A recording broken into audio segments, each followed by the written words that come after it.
Kerajaan Kalingga berdiri pada abad ke-6 Masehi. Kerajaan ini mencapai puncak kejayaan ketika dipimpin oleh Ratu Sima.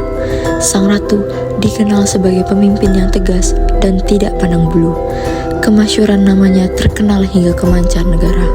Hal ini akhirnya mengguncang rasa penasaran salah satu raja dari Timur Tengah. Raja tersebut lalu datang ke Jawa untuk menguji dan melihat dengan mata kepalanya sendiri ketegasan Ratu Sima.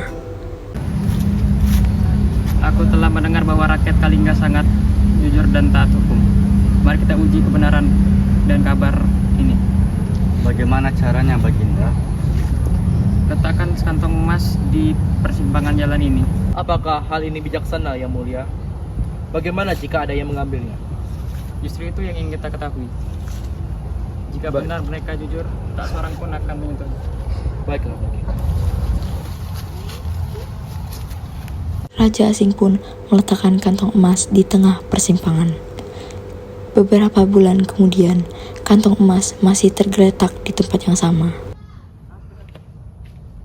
Luar biasa. Selama berbulan-bulan, rupanya tidak ada yang menyentuhnya. Paduka, ini sangat menakjubkan. Jika di kota kita, maka ini akan langsung hilang. Benar, kita harus belajar dari mereka tentang kejujuran dan integritas. Suatu hari, Pangeran Ranayana berjalan melewati persimpangan tersebut bersama pengawalnya.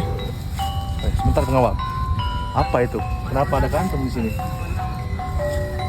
Hamba tidak tahu, Yang Mulia. Tapi sesuai hukum kerajaan, kita tidak boleh menyentuh barang orang lain. Aku hanya ingin melihatnya lebih dekat.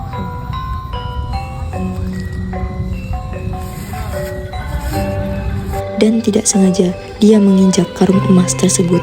Prajurit yang tahu langsung melapor kepada sang Ratu Sima dan pangeran pun langsung dibawa kepada sang ratu.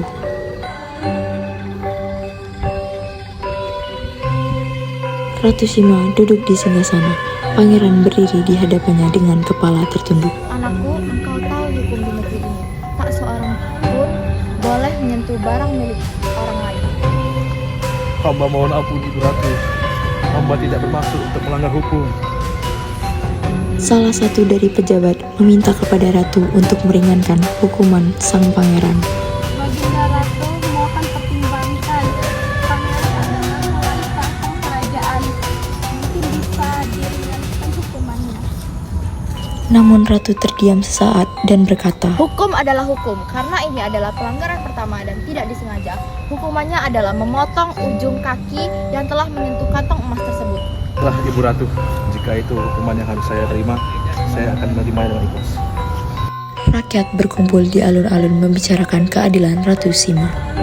Luar biasa, ratu kita sangat adil. Bahkan putranya sendiri dihukum karena melanggar hukum. Ini pelajaran buat kita semua bahwa kita harus mengatur hukum dan berlaku. Astaga, ratu kita sangat adil, anaknya sendiri pun dihukum mati. Sekian, terima kasih. Makna ending dari cerita ini adalah cerita ini menggambarkan betapa adil dan tegasnya Ratu Sima dalam menegakkan hukum, bahkan terhadap keluarganya sendiri.